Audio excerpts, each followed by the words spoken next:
मुख्यमंत्री योगी आदित्यनाथ ने गुरुवार को अत्याधुनिक सुविधाओं से लैस नवनिर्वाचित नैमिषारण्य राज्य अतिथि गृह लखनऊ का लोकार्पण किया। इस मौके पर मुख्यमंत्री ने कहा कि उत्तर प्रदेश भारत की आध्यात्मिक ऊर्जा का केंद्र है। इस प्रदेश में भारत की आत्मा बसती है।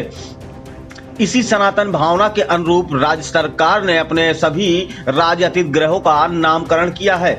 लखनऊ के मीराबाई मार्ग स्थित राज्य अतिथि गृह का नाम सरयू है, तो डालीबाग विशिष्ट अतिथि गृह को यमुना नाम दिया गया है। लखनऊ में ही महात्मा गांधी मार्ग पर स्थित अति विशिष्ट अतिथि गृह को साकेत और विक्रमादित्य मार्ग के राज्य अतिथि गृह को गोमती नाम से जाना जाएगा, तो दिल्ली के यूपी भवन को संगम, यूपी सदन को त्रिवेणी, कोलकाता स्थित राज्य अतिथि गृह को गंगा और मुंबई स्थित अतिथि गृह को वृंदावन नाम दिया गया है। नवनिर्मित नैमिषारण्य विशिष्ट अतिथि गृह का अवलोकन करते हुए सीएम ने कहा कि परिसर में मां ललिता के चित्र लगाए जाने पर खुशी जाहिर की। साथ ही कहा कि यहां नैमिषारण्य धाम का भी चित्र लगाया जाए। नैमी धाम में हमारे वैदिक पौराणिक ग्रंथों को लिपिबद्ध किया जाए, उनका वाचन किया जाए। इस अतिथि गृह में आने वाले गणमान्य जनों को नैमिषारण्य की पुण्य भूमि से जोड़ने का प्रयास होना चाहिए। लोकार्पण समारोह में सीएम ने कहा कि राज्यपाल, मुख्यमंत्री, न्यायमूर्ति गणों के प्रोटोकॉल का अनुरूप इस नवनिर्वाचित अतिथि गृह में सभी सुविधाएं मुहैया कराई गई हैं। सीएम ने राज्य संपत्ति विभाग को अतिथि गृहों के व्यवस्थित संचालन के लिए सभी जरूरी इंतजाम रखने के निर्देश दिए हैं। इस पूरे अति विशिष्ट अतिथि गृह में हम देखेंगे तो यह ग्राउंड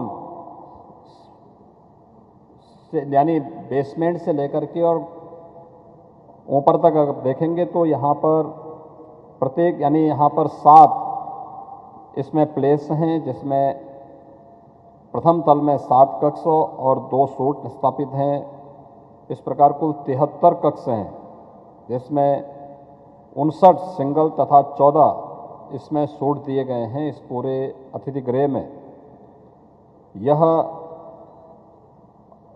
न केवल उन सभी प्रोटोकॉल का पालन करने वाला अतिथि गृह होगा जिसमें दूसरे राज्यों से वहाँ के माननीय मुख्यमंत्री, वहाँ के माननीय राज्यपाल, केंद्रीय मंत्री या फिर अन्य कोई विशिष्ट गणमान्य अतिथि आते हैं, उन सबको यहाँ पर रुकने की व्यवस्था होगी और उनको उस प्रकार की सुविधाएं उपलब्ध हो सकती हैं।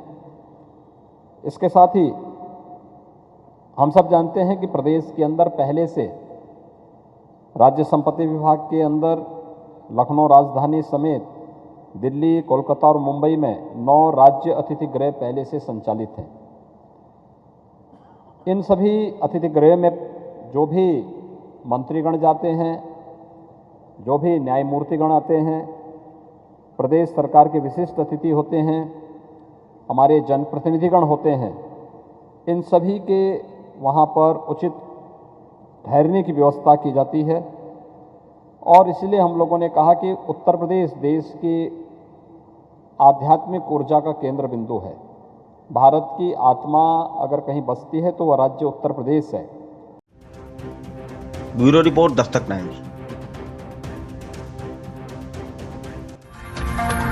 ताजा तरीन खबरों के लिए सब्सक्राइब करना ना भूलें दस्तक टाइम्स। बेल आइकन दबाकर पाएं देश विदेश की लेटेस्ट खबरों की नोटिफिकेशन।